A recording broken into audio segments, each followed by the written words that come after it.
আমাদের পিতা হচ্ছেন আদম আলাইহিস সালাম, যিনি বানর ছিলেন না, মানুষ ছিলেন। এক। আর দুই নাম্বার, আমরা এই দুনিয়াতে বিবর্তনবাদের মধ্য দিয়ে আসি নাই, সরাসরি জান্নাত থেকে আসছি। আল্লাহ পাক আদম আলাইহিস সালামকে জান্নাত থেকে দুনিয়াতে পাঠিয়েছে, জান্নাত থেকে সরাসরি দুনিয়াতে পাঠিয়েছে। বরং কোরআন এর উল্টা কথা বলেছে। কি কথা? কোরআন সূরা বাকারায় বলছে একটা জাতি ছিল, তার নাম বনু ইসরাইল। কি নাম? এই বনু ইসরাইলের মধ্যে একটা দলকে আল্লাহ পাক বলেছিলেন শনিবারের দিনে মাছ ধরবে না। কি বলেছেন? শনিবারে, এই যে সাগর আছে আপনাদের মনে করেন, এই শনিবারে মাছ ধরবে না। তো বনু ইসরাইল বেশি চালাক, অতি চালাক, যারা ওই যে প্যালেস্টাইন দখল করে বসে আছে, ওরা দাবি করে আর কি, আসলে এরা সত্যিকারের বনু ইসরাইল নয়, এরা ইউরোপিয়ান জিউস, এরা কিন্তু সত্যিকারের বনু ইসরাইল নয়। এখন এরা অতি চালাক, মাছ ধরে নাই, কিন্তু মাছ ধরার বাদ দিয়ে রাখছে। মাছ আসে, বাদ দিয়ে রাখি, পরে ধরব। এই পাপের কারণে, এই সীমা লঙ্ঘন করার কারণে সূরা বাকারা এবং সূরা আরাফে আল্লাহ পাক বলেছেন ওই মানুষগুলোকে আল্লাহ পাক বানর বানিয়ে দিয়েছে। তাহলে মানুষ থেকে বানর হয়েছে এই দলিল কোরআনে আছে, পড়ে দেখেন। মানুষ থেকে যে বানর হয়েছে এই দলিল কোরআনে আছে, সূরা বাকারায় আছে, সূরা আরাফের মধ্যেও আছে। শনিবারের সীমা লঙ্ঘন করার কারণে এই অপরাধ, এই পরিণতি আল্লাহ পাক কিছু মানুষকে দিয়েছে। তারা এখনো জীবিত আছে কিনা আমরা জানি না, ওদেরকে আল্লাহ পাক মেরে ফেলেছেন না বেঁচে আছে আমরা এগুলো জানি না, কারণ কোরআন এগুলো নিয়ে কথা বলে নাই। এতটুকু কোরআন বলেছে। তবে এখনো কিন্তু বহু বাইরের মানুষ আকৃতির প্রাণীকে আল্লাহ পাক ভেতর থেকে বানর বানিয়ে দিচ্ছেন না। এটা নিয়ে একটা কথা বলতে চাই, সেটা হলো কিয়ামতের আগে আগে আরো কিছু মানুষকে আল্লাহ পাক কিন্তু শূকর এবং বানরে পরিণত করবে। এই হাদিসটা কি জানেন? হাদিসটা শুনে রাখেন, এটা আখিরুজ জামান বা কিয়ামতের আলামত সংক্রান্ত হাদিসগুলোর মধ্যে পাবেন। আল্লাহর রাসূল সাল্লাল্লাহু আলাইহি ওয়াসাল্লাম বলেছেন কিয়ামতের আগে আগে আমার উম্মতের মধ্যে, ভালো করে শোনেন, কিয়ামতের আগে আগে আমার উম্মতের মধ্যে একদল মানুষ বের হবে যারা মদ পানকে হালাল মনে করবে। কাকে? মদ পান করাকে হালাল মনে করবে। যারা বাদ্যযন্ত্র, গায়িকা, নায়িকা এগুলো নিয়ে নর্তকী নাচাবে রাতের বেলা, এগুলোকে হালাল মনে করবে। যারা অশ্লীলতা, বেহায়াপনাকে জায়েজ করে নিবে। ঠিক আছে, এরকম কয়েকটা পাপের কথা বলে নবীজি বলছেন একদিন সকালবেলা আল্লাহ পাক তাদেরকে ঘৃণিত বানরে পরিণত করবে। এটা হবে সামনে, কখন কিভাবে হবে আল্লাহ ভালো জানে। এবার আমি কনসেপ্টে চলে আসি। এই যে পৃথিবীতে নেমে আসলাম, তাহলে আমরা কোত্থেকে আসছি ভাই? আমরা কি পৃথিবীর অধিবাসী ছিলাম? আমরা জান্নাতে ছিলাম, ওখান থেকে আল্লাহ পাক পাঠিয়েছে। এবার পৃথিবীতে এসে আদম আলাইহিস সালামের যুগে খুব একটা দুর্ঘটনা ঘটে নাই, একটা ঘটেছে। কয়টা? একটা। ভাই হাবিলের কুরবানি কবুল হয়, কাবিলের অন্তর্দাহ হয়, জ্বালা হয়। কেন হাবিলেরটা কবুল হবে, কাবিলের কেন হচ্ছে না? এই হিংসার বশবর্তী হয়ে কাবিল হাবিলকে হত্যা করে ফেলে। হত্যা করে লাশটা দাফন করার পদ্ধতিও তার জানা ছিল না। আল্লাহ কাককে পাঠালেন, কাককে দেখে সে শিখল। প্রথম দুর্ঘটনা হচ্ছে হাবিল কাবিলের দুর্ঘটনা। বলে রাখি, আজকেও নিজের ভাইয়ের বেশে বহু কাবিল মুসলিম সমাজের মধ্যে ঘুরে বেড়ায়। নিজের ভাইয়ের লেবাসে, পোশাকে, সুরতেই বহু কাবিল এখনও কিন্তু মুসলিম সমাজে ঘুরে বেড়ায়। তো আমরা কাবিলদেরকে কাবিলের পরিণতি সম্পর্কে সচেতন করতে চাই। হাবিল বলেছিল তুমি যদি আমাকে মারতে আসো আমি তোমাকে মারার জন্য হাত বাড়াবো না। হাবিল জান্নাতে যাবে আর কাবিল জাহান্নামে যাবে। কেন কাবিল জাহান্নামে যাবে? নবীজি বলেছেন পৃথিবীর প্রথম হত্যাকাণ্ড সংগঠিত করেছে কাবিল। এ কারণে পৃথিবীতে যত খুন হবে সমস্ত খুনের পাপের একটা অংশ কাবিলের আমল নামায় যোগ করা হয়। বলে নাউজুবিল্লাহ। একটা কথা মনে রাখবেন, সদকায়ে জারিয়া যেমন আছে, গুনাহে জারিয়াও আছে। একটা মদের দোকান দিয়েছেন, যত মানুষ মদ খাচ্ছে সমস্ত গুনার একটা অংশ আপনার কাঁধে আসছে। সিনেমা হল করেছেন, মানুষ সারাদিন নেকড়া ছবি দেখে, নগ্ন ছবি দেখে, যত মানুষ এখানে পাপ করবে সমস্ত পাপের একটা অংশ আপনার কাঁধে যাবে। আবার একটা মাদ্রাসা করেছেন, যত মানুষ এখানে দ্বীনি ইলম শিখবে এই নেকির একটা অংশ আপনি পাবেন। মরে গেলেও কবরে পাবেন। আল্লাহ পাক আমাদের সবাইকে সদকায়ে জারিয়া করার তৌফিক দেন, গুনাহে জারিয়া থেকে বাঁচিয়ে রাখুন। খুব খেয়াল রাখবেন, আল্লাহ পাক আমাদের হেফাজত করুন বলি আমি। এবার ওই যুগ শেষ, নূহ আলাইহিস সালামের যুগ। এই যুগে আল্লাহর একই সুন্নাত। নূহ আলাইহিস সালাম 950 বছর দাওয়াত দিলেন, 40টা বা 80টা পরিবার ইসলাম কবুল করেছে, বাকিরা করেন। যারা করে নাই আল্লাহ পাক তাদেরকে ডুবিয়ে মারলেন, যারা করেছে আল্লাহ পাক উদ্ধার করলেন। সোজা কথা। আজকে সারা পৃথিবীতে যত মানুষ আমরা বেঁচে আছি না, আমরা কোনো না কোনোভাবে ওই 80 পরিবারের সদস্য।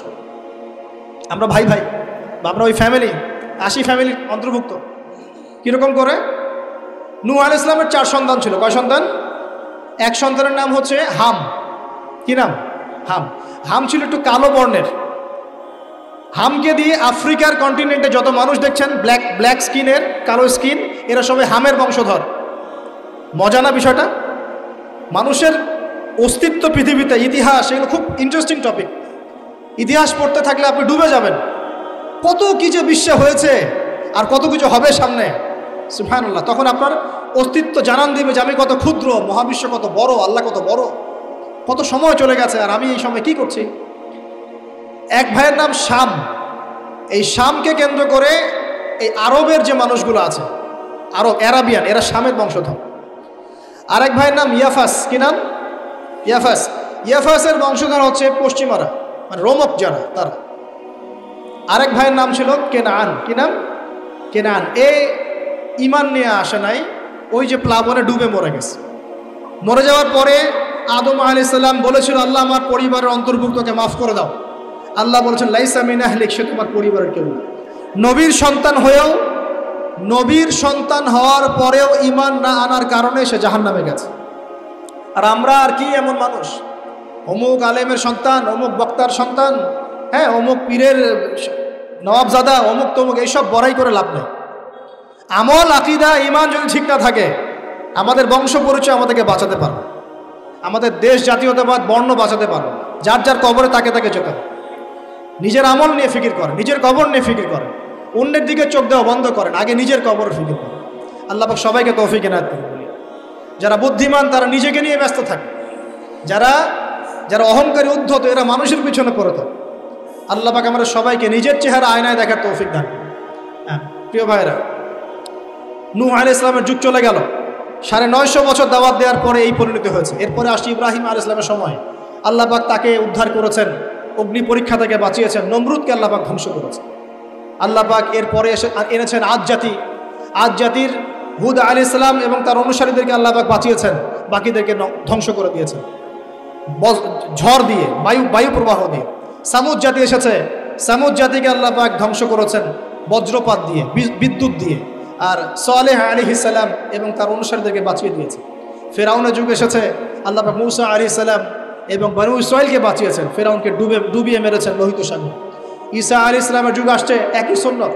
ঈসা আলাইহিস সালামকে আল্লাহ পাক শুধু রক্ষাই করেন নাই, নিজের কাছে উঠিয়ে নিয়েছেন। সুবহানাল্লাহ। তিনি আবারও আসবেন পৃথিবীতে ইনশাআল্লাহ। যতদিন না তিনি আসছেন এবং এই পৃথিবীতে 40 বছর রাজত্ব না করছেন, কিয়ামত হবে না ইনশাআল্লাহ। যতদিন পর্যন্ত ঈসা আলাইহিস সালাম আবার ব্যাক না করছেন এবং এই জেরুজালেম থেকে সারা বিশ্বে খিলাফা কায়েম না করছেন, 40 বছর শাসন না চালাচ্ছেন, কিয়ামতও হবে না ইনশাআল্লাহ। এটা সামনে অপেক্ষা করছে। এবং নবী সাল্লাল্লাহু আলাইহি ওয়াসাল্লামের যুগে আবু জাহেল, আবু লাহাব বা সাহেবাদেরকে আল্লাহ পাক ধ্বংস করেছেন, আল্লাহর নবী এবং সাহাবীদেরকে আল্লাহ পাক সম্মানিত করেছেন। আপনি কি পুরো হিস্ট্রির মধ্যে একটা সুন্নত দেখতে পাচ্ছেন, কমন সুন্নত? কি সুন্নত? প্রত্যেক যুগে যুগে যারাই আল্লাহর ওই যে বিধান মেনে চলেছে, সমকালীন নবী রাসূলদের আনুগত্য করেছে, আল্লাহ পাকের আনুগত্য করেছে, আল্লাহ পাক তাদেরকে উদ্ধার করেছেন দুনিয়াতেও পরকালে। প্রত্যেক যুগে যুগে যারাই আল্লাহকে মানে নাই, রাসূলকে মানে নাই, আল্লাহর আসমানি কিতাবকে মানে নাই, বিরুদ্ধাচরণ করেছে, কুফরি করেছে, শিরক করেছে, আল্লাহ পাক সবাইকে ধ্বংস করে দিয়েছেন, কারো কোনো পরোয়া করে। এই সিলসিলা আজও অব্যাহত আছে, আগামীতেও থাকবে ইনশাআল্লাহ। এখন আমরা যারা এখন বেঁচে আছি, আমরা নবী সাল্লাল্লাহু আলাইহি ওয়াসাল্লামের ইন্তেকালের প্রায় 1450 বছর পরের মানুষ। আল্লাহর নবী এসেছেন এমন সমাজে, যে সমাজে শিরকের পাপ চলছে, সুদের পাপ চলছে, দুর্নীতি চলছে, আপনার কন্যা সন্তানকে জীবিত হত্যা করা হচ্ছে, আপনার মাদক দ্রব্যের সয়লাভ চলছে, মেয়েদের অধিকার দেওয়া হচ্ছে না, হ্যাঁ, গোত্রীয় হানাহানি চলছে। ওই সমাজটাকে তিনি 23 বছরের মধ্যে পাল্টে ফেললেন। কত বছর? 23 বছর। কিভাবে পাল্টালেন? উত্তর, তিনি প্রথমে জ্ঞানের চর্চা করেছেন। কিসের চর্চা? জ্ঞানের। আল্লাহ পাক প্রথম ওহী নাযিল করেছেন, ইকরা বিসমি রাব্বিকাল্লাযী খালাক, পড়ুন আপনার রবের নামে যিনি আপনাকে সৃষ্টি করেছেন। নবী সাল্লাল্লাহু আলাইহি ওয়াসাল্লাম সাহাবীগণ কোরআনের 6টা হক আদায় করেছেন। কয়টা হক? 6টা। তারা কোরআন পড়া শিখেছেন। আমরা সবাই কোরআন পড়া শিখবো তো ইনশাআল্লাহ? তারা কোরআনের অর্থ শিখেছেন। আমরা কোরআনের অর্থ শিখবো তো ইনশাআল্লাহ? তারা কোরআনের আদেশগুলো মেনেছেন। আমরা কোরআনের সব আদেশ মানবো তো ইনশাআল্লাহ? তারা কোরআনের সমস্ত নিষেধগুলো বর্জন করেছে। আমরা নিষেধ বর্জন করবো তো ইনশাআল্লাহ? তারা কোরআনের দাওয়াত মানুষের কাছে পৌঁছে দিয়েছেন। আমরা কোরআনের দাওয়াত দিব তো ইনশাআল্লাহ। এবং 6 নাম্বার, তারা কোরআনের বিধানগুলোকে বাস্তবায়ন করেছেন। আমরাও বাস্তবায়নের চেষ্টা করবো তো ইনশাআল্লাহ। এই 6টা হক আদায়ের ফলে 23 বছরের ব্যবধানে জাহেলি মক্কা একদম সোনালী মক্কায় পরিণত হয়েছে। 23 বছর পরের মক্কায় আপনি কোনো সুদ পাবেন, কোনো শিরক পাবেন, কোনো মূর্তি পূজা পাবেন, কোনো মেয়ের অপমাননা পাবেন, কোনো জেনা, কোনো ব্যভিচার, কোনো ধর্ষণ, কিচ্ছু পাবেন? 23 বছর পরের মক্কায় কোনো পাপ পাবেন না। কিভাবে সমাজ পরিবর্তন হলো? এই কোরআনের হক আদায়ের মধ্য দিয়ে হয়েছে, নবীর সুন্নাত প্রতিষ্ঠার মধ্য দিয়ে হয়েছে। এরপর কি থেমে গিয়েছিল? উত্তর না। এরপর আবু বকর সিদ্দিকের যুগ এসেছে, প্রায় 2 থেকে 2.5 বছর তিনি শাসন কার্য চালিয়েছেন। ওই যুগে কি মানুষ আবার খারাপ হয়ে গিয়েছিল? উত্তর না, বরং ইসলাম আরও বেগবান হয়েছে আলহামদুলিল্লাহ। এরপর এসেছে ওমর রাদিয়াল্লাহু আনহুর যুগ। কত বছর? প্রায় 10 বছর। কত বছর? 10 বছর। এই 10 বছরে কি মুসলিমরা আবার খারাপ হয়ে গিয়েছিল? ওমর রাদিয়াল্লাহু আনহুর কোর্টের মধ্যে কি প্রতিদিন কেস আসতো? সারা বছরে একটা কেসও আসতো না। মানুষ এত ভালো ছিল, সারা বছরে একটা কেসও আসতো না। বরং যারা রাষ্ট্রীয় পর্যায়ে দায়িত্বশীল ছিল তারা এসে বলতো যে আমাদের ভাতাগুলো বন্ধ করে দেন, বসে বসে বেতন নিব কেন, কোনো তো কেসই আসে না, বসে থাকবো কেন? এরকম সমাজ ছিল। একজন ব্যক্তি খুঁজে পাওয়া যেত না যে নামাজ পড়ে না, একজন মুসলিম পাওয়া যেত না যে জাকাত দেয় না সামর্থ্য থাকলে, এমন মুসলিম খুঁজে পাওয়া যেত না যে কোরআন পড়তে জানে না, হাদিসের চর্চা করে না, যে দাওয়াতি কাজ করে না, যে আল্লাহর পথে দাওয়াতে জিহাদে আত্মনিয়োগ করে না, এমন মুসলিমই খুঁজে পাওয়া যেত। এরপরে আসলো উসমান রাদিয়াল্লাহু আনহুর যুগ। ওই যুগে ফিতনা শেষের দিকে সৃষ্টি হওয়া শুরু হয়। কোন বিষয়কে কেন্দ্র করে? কোরআন সংকলনকে কেন্দ্র করে ফিতনা সৃষ্টি হল। আতাতায়ীদের, বিদ্রোহীদের হাতে উসমান রাদিয়াল্লাহু আনহুকে নির্মমভাবে শাহাদাত বরণ করতে হয়েছে। তিনি প্রায় 12 বছর শাসন কার্য চালিয়েছেন। ইসলাম আরও এগিয়ে গেছে। এরপর এসেছে আলী রাদিয়াল্লাহু আনহুর যুগ। আলী রাদিয়াল্লাহু আনহুর খেলাফতে ওই উসমান রাদিয়াল্লাহু আনহুর ঘটনাকে কেন্দ্র করে, হত্যাকাণ্ডকে কেন্দ্র করে মুয়াবিয়া রাদিয়াল্লাহু আনহু এবং আলী রাদিয়াল্লাহু আনহুর মাঝখানে একটা ব্যাটল, একটা যুদ্ধ হয়ে গেছে। এর নাম হলো সিফফিনের যুদ্ধ। কিসের যুদ্ধ? সিফফিন। যাই হোক, এক পর্যায়ে আলী রাদিয়াল্লাহু আনহুকে এরকম বিদ্রোহীদের হাতে, খারেজিদের হাতে শহীদ হতে হয়। বলেন ইন্না লিল্লাহ ওয়া ইন্না ইলাইহি রাজিউন। তারপরে হাসান রাদিয়াল্লাহু আনহু অল্প কয়েকদিন শাসন কার্য চালান। তারপর উম্মার ঐক্যের খাতিরে তিনি তার শাসন কার্যের ভারটাকে মুয়াবিয়া রাদিয়াল্লাহু আনহুর হাতে সোপর্দ করে দেন, যা ছেড়ে দিলেন। মুয়াবিয়া রাদিয়াল্লাহু আনহুর সময় থেকে উমাইয়াদের শাসন শুরু হয়। উমাইয়ারা শাসন করেছে প্রায় 132 হিজরি পর্যন্ত। কত হিজরি? 132 হিজরি পর্যন্ত, প্রায় 92 ইয়ার্স, 90-92 বছর তারা শাসন করেছে। এ সময় ইসলাম আরও এগিয়ে গেছে, পিছিয়ে যায় নাই। ফিতনা এসেছে, দমন করা হয়েছে। মুসলিমরা বীর দর্পে বিশ্বের বুকে শাসন কার্য চালিয়েছে। এরপর এসেছে আব্বাসীয়দের খেলাফত। জাব নদীর যুদ্ধে উমাইয়াদের পরাজয়ের পরে আব্বাসীয়রা ক্ষমতায় আসে। তারাও ইসলামকে এগিয়ে নেওয়ার চেষ্টা করছিল, ইসলাম এগিয়ে যাচ্ছিল, জ্ঞান বিজ্ঞানের প্রসার হচ্ছিল। আলহামদুলিল্লাহ, ইসলাম পিছিয়ে যায় নাই, মুসলিমরা পিছিয়ে যায় নাই। সারা বিশ্বে দাপটের সাথে আমরা চলেছি। তারপর আস্তে আস্তে ওই আব্বাসীয়দের পতন শুরু হলো। কাদের হাতে? এই তাতারিদের হাতে, মঙ্গোলিয়ানদের। মাত্র 40 দিনের ব্যবধানে পুরো বাগদাদের মধ্যে প্রায় 20 থেকে 25 লক্ষ মানুষকে হত্যা করা হয়েছে। বাইতুল হিকমা ধ্বংস করে দেওয়া হয়েছে, লাইব্রেরি ধ্বংস করে দেওয়া হয়েছে, বইপত্রকে নদীতে ফেলে দেওয়া হয়েছে। তারা ছিল উগ্র জাতি। মঙ্গোলিয়ানদের নাম শোনেন নাই? হালাকু খান নাম শুনেছেন? চেঙ্গিস খান, হালাকু খান নাম শোনেন নাই? ওদের হাতে মুসলিমদের ব্যাপক দমন পীড়ন সহ্য করতে হয়েছে। এভাবে যুগে যুগে তারপর ক্রুসেডাররা আসছে। ক্রুসেড 1টা 2টা 3টা ক্রুসেড হচ্ছে। আস্তে আস্তে উসমানীয়দের রাইজিং হয়েছে, ফাতেমি খেলাফত এসেছে, মামলুকদের শাসন এসেছে, এদিকে মোগলরা শাসন করেছে, কর্ডোভার দিকে আব্দুর রহমান তারা শাসন করেছে। মানে এক কথায় সারা বিশ্বে মুসলিম শাসন ছিল।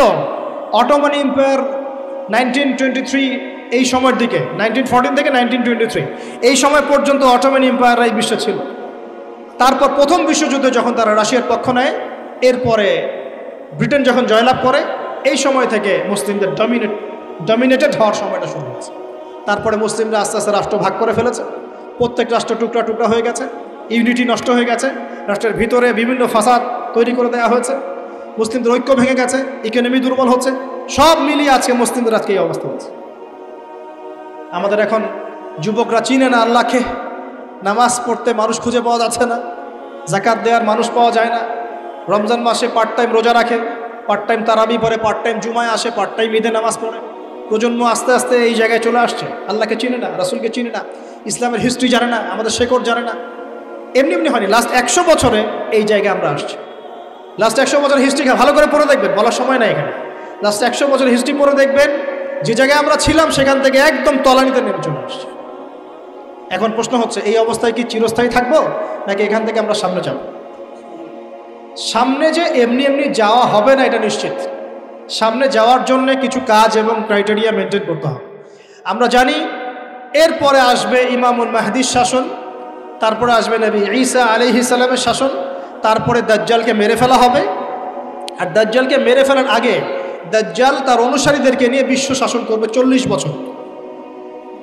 40 বছর না, 40 দিন। 40 দিন। প্রথম দিন হবে 1 বছরের সমান, দ্বিতীয় দিন হচ্ছে 1 মাস, তৃতীয় দিন 1 সপ্তাহের সমান। তারপরে দিনগুলো আমাদের দিনের মতোই। এরপরে ঈসা আলাইহিস সালামের আগমনের মধ্য দিয়ে তার ধ্বংস হবে। এরপর ইয়াজুজ আর মাজুজ বের হবে। ইয়াজুজ আর মাজুজ খুব হিংস্র হবে, তাদেরকে হত্যা করার ক্ষমতা মুসলিমদের থাকবে না। মুসলিমরা তুর পাহাড়ে আশ্রয় নেবে। আল্লাহ পাকের গজবে তাদের ঘাড়ের মধ্যে একটা ভাইরাস জন্ম নেবে, এতে তারা মারা যাবে। বড় বড় নখরওয়ালা প্রাণী আল্লাহ পাঠাবেন, পাখি, এরা এসে এদেরকে উঠিয়ে উঠিয়ে কোনো জায়গায় ফেলে দিবে, মহাবিশ্বের কোনো এক জায়গায় এনে ফেলে দেবে। তারপর আল্লাহ পাক বৃষ্টি বর্ষণ করবেন, প্রচুর বৃষ্টি বর্ষিত হবে এবং বিশ্বের এই জমিনটা উর্বর হবে। তখন একটা ডালিম দেখেছেন, ডালিম, একটা ডালিম একটা পরিবার খাবে। একটা ডালিমের খোসার মধ্যে একটা পরিবার আশ্রয় নিতে পারবে, এত বড় বড় ফসল হবে। 40 বছর ঈসা আলাইহিস সালাম এই বিশ্বকে শাসন করবেন ন্যায়ের ভিত্তিতে, আদালতের ভিত্তিতে। ঘাটে মহিষে 1 ঘাটে পানি খাবে, বাঘে মহিষে 1 ঘাটে পানি খাবে, কেউ কারো উপর জুলুম করবে না। এরপর তার বিয়ে শাদী হবে, সন্তান হবে এবং তার ইন্তেকালও হবে স্বাভাবিকভাবে, এবং তাকে দাফন করা হবে নবী মুহাম্মদ সাল্লাল্লাহু আলাইহি ওয়াসাল্লামের কবরের পাশে, রওজার পাশে। এরপরে মানুষ আবার খারাপ হওয়া শুরু করবে, এতটা খারাপ হবে যে মানুষ রাস্তার মোড়ে মোড়ে জেনা ব্যভিচারে লিপ্ত হবে না, কুকুর শিয়ালের মতো। এই অবস্থায় পশ্চিম দিক থেকে সূর্য উঠবে এবং ব্যবসায়ী ব্যবসা করতে বসেছে, কাপড় খুলেছে, এই কাপড় গুটিয়ে নেওয়ার আগে কিয়ামত হয়ে যাবে। একজন ব্যক্তি পানির বোতল খুলেছে, পানি মুখে দেওয়ার আগেই কিয়ামত হয়ে যাবে। একজন ব্যক্তি বাসা থেকে বের হয়েছে, বাসায় ফেরত যাওয়ার আগে কিয়ামত হয়ে যাবে। উটকে পানি পান করানোর আগে কিয়ামত হয়ে যাবে। ওই সময় তওবার দরজা বন্ধ হয়ে যাবে। এই ইসরাফিল আলাইহিস সালাম সিংহায় ফুঁক দিয়ে দিবেন, মহাবিশ্ব ধ্বংস হয়ে যাবে। আল্লাহ পাক দ্বিতীয় ফুৎকারের মধ্য দিয়ে আবার সবাইকে উঠাবেন এবং এই দুনিয়ার জীবনে আমরা যে কাজগুলো করেছি এর হিসাব আমাদেরকে দিতে হবে। সেদিন যদি আমরা আল্লাহর কাছে প্রত্যেকটা কাজের হিসাব দিতে পারি, কোরআন সুন্নাহর উপর থাকতে পারি, আল্লাহর বিধিবিধান মেনে চলতে পারি, এই কারাগারের জীবনে আল্লাহর বিধান মেনে চলতে পারি, ইনশাআল্লাহ যেই জান্নাত থেকে আসছি আবার সেখানে ফিরে যাবো। আর যদি ওই দিন আমরা হিসাব দিতে ব্যর্থ হই, আল্লাহ না করুক, তাহলে ওই ইবলিসের সাথে, তার অনুসারীদের সাথে আমাদের সবাইকে জাহান্নামে থাকতে হবে বলে নেওয়া। এভাবে হিস্ট্রি শুরু হয়েছে, হিস্ট্রি শেষ হবে। এই দুনিয়া চিরস্থায়ী হবে না, আর আমাদের অবস্থা এমন থাকবে না। এখন শেষ কথা হচ্ছে, এই অবস্থা থেকে উত্তরণের জন্য আমাদের কি করণীয় হচ্ছে? উত্তর, আমাদের প্রথম দরকার জ্ঞান চর্চা। কি দরকার ভাই? জ্ঞান চর্চা, প্রচুর জ্ঞান চর্চা প্রয়োজন। জ্ঞান নাই কিছুই করতে পারবে না। দ্বিতীয় কাজ হলো আমাদের সবার দরকার জানা অনুযায়ী আমল করা। জানা অনুযায়ী আমল করা, যে যত বেশি জানি আমল করার চেষ্টা করি, আল্লাহ পাক তৌফিক দান করুন। এরপর দরকার আদর্শ পরিবার গড়ে তোলা। পারিবারিক আদর্শ সুন্দর হলে পরে সমাজটা সুন্দর হবে ইনশাআল্লাহ। আল্লাহ পাক আমাদের সবাইকে আদর্শ পরিবার গড়ার তৌফিক দান। দিনদার মেয়েকে বিয়ে করবেন, দিনদার ছেলেকে বিয়ে করবেন, অল্পে তুষ্ট থাকবেন, পরিবারের বিষয়ে সবর করবেন এবং সন্ততিদেরকে মানুষ করে যাওয়ার চেষ্টা করবেন। এরপর দরকার আমাদের হালাল রিজিক। সবাই যদি হালাল রিজিকে সন্তুষ্ট থাকি, সমাজের মধ্য থেকে অন্যায় এমনি অটোমেটিক কমে যাবে ইনশাআল্লাহ। প্রত্যেকটা কাজ করার আগে চিন্তা করব কিভাবে করলে হালাল হবে, কিভাবে করলে হারাম হবে। এরপর দরকার নবী সাল্লাল্লাহু আলাইহি ওয়াসাল্লামের সুন্নাহ মাফিক জীবন গড়া। 24 ঘন্টার দিন রাতে যে কাজগুলো আছে, এই কাজগুলোকে নবীর সুন্নত অনুযায়ী করার চেষ্টা করব। আল্লাহ পাক তৌফিক দান করুন বলি আমি। আরও দরকার আমর বিল মারুফের কাজ করা, মানে সৎ কাজে আদেশ করা। আমাদের সবাইকেই দাওয়াতি কাজ করতে হবে। একজন দুজন করবে, বাকিরা করবে না এমন নয়, সবাইকেই পার্ট টাইম হলেও দাওয়াতি কাজ করতে হবে। নামাজ আপনি পড়ছেন, নামাজের দাওয়াত দেন। আপনি জাকাত দিচ্ছেন, জাকাতের দাওয়াত দেন। আপনি রমজান মাসে রোজা রাখছেন, অন্য ভাইকেও রোজা রাখতে উৎসাহিত করেন। আপনি সুদ খাচ্ছেন না, অন্য ভাইকেও নিষেধ করেন, ভাই আপনিও খায়েন। আমি যা করি সেটা আপনি অবশ্যই প্রচার করবেন, আপনি যা করেন সেটা আপনি প্রচার করবেন, যা করেন না সেটা বলতে যাওয়ার দরকার নেই। তবে হ্যাঁ, আমলের কথা আপনি বলতেই পারেন। যদি আপনি তাহাজ্জুদ নিয়মিত পড়তে নাও পারেন, মানুষকে আপনি বলতে পারবেন তাহাজ্জুদের নামাজ পড়েন, তাহাজ্জুদের নামাজ পড়া ভালো। ইনশাআল্লাহ আস্তে আস্তে আপনি নিজেও আমল করার চেষ্টা করবেন, আল্লাহ পাক তৌফিক দান করুন। আমর বিল মারুফ, সৎ কাজে আদেশ করতে হবে। আরেকটা হচ্ছে অসৎ কাজে নিষেধ করতে হবে। সৎ কাজে শুধু আদেশ করলেই হয় না, অসৎ কাজেও কি করতে হয়? নিষেধ করতে হয়। মনে রাখবেন, শুধু সৎ কাজে আদেশ করলেই জীবনেও কোনোদিন আপনার উপর কোনো বালা মুসিবত, বিপদ আপদ, গালি তহমত আসবে না। যখন আপনি সৎ কাজে আদেশের সাথে সাথে অসৎ কাজেও নিষেধ করা শুরু করবেন, তখন চতুর্দিক থেকে আপনার উপরে বাধা আসা শুরু হবে।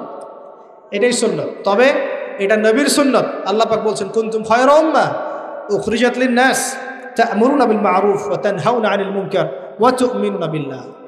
আর আমাদের দায়িত্ব হচ্ছে পরবর্তী প্রজন্মকে মানুষ করে যাওয়া, নিজেদের জান মাল সময় শ্রম দিয়ে আল্লাহর জমিনে আল্লাহর দ্বীনটাকে প্রচার করা, প্রসার করা, প্রতিষ্ঠার চেষ্টা করা, এবং চরমপন্থী না হওয়া, আবার গোলালু মার্কা শৈথিলতাবাদীও না হওয়া, মধ্যমপন্থী থাকা, নিজের দায়িত্ব পালন করা, অন্যকে দিনের দিকে ডাকা। আমাদের ঊর্ধ্বতন কর্তৃপক্ষ যারা থাকবে সবার সামনে ইসলামটাকে যুগোপযোগীভাবে সত্য মিথ্যাকে স্পষ্ট করে দিয়ে উপস্থাপন করা। তারা যদি কবুল করে আলহামদুলিল্লাহ, যদি নাও করে তাদের দায়িত্ব তাদের, আমাদের দায়িত্ব আমাদের। That's all. আল্লাহ রাব্বুল আলামিন আমাদের সবাইকে কুরআন সুন্নাহ মাফিক জীবন গড়ার তৌফিক দান করুন, বলি আমিন। আমাদের সবাইকে আল্লাহ পাক পুরো ওয়ার্ল্ড হিস্ট্রি পড়ার তৌফিক দান করুন, কোরআনের জ্ঞানী হওয়ার তৌফিক দেখ, এর অর্থ বোঝার তৌফিক দান করুন, নবীর সুন্নাহ মাফিক জীবন গড়ার তৌফিক দান করুন, হালাল খাওয়ার তৌফিক দেখ, আদর্শ পরিবার গড়ার তৌফিক দান করুন, এবং দিন ইসলামকে বিজয়ী করার জন্য আমাদের জানমাল সময় শ্রম ব্যয় করে আল্লাহর পথে কাজ করার তৌফিক এনায়েত করুন। সকলেই বলে আমিন। আকুলু কওলি হাযা আস্তাগফিরুল্লাহ লি ওয়া লাকুম ওয়া লিসাইরিল মুসলিমিন।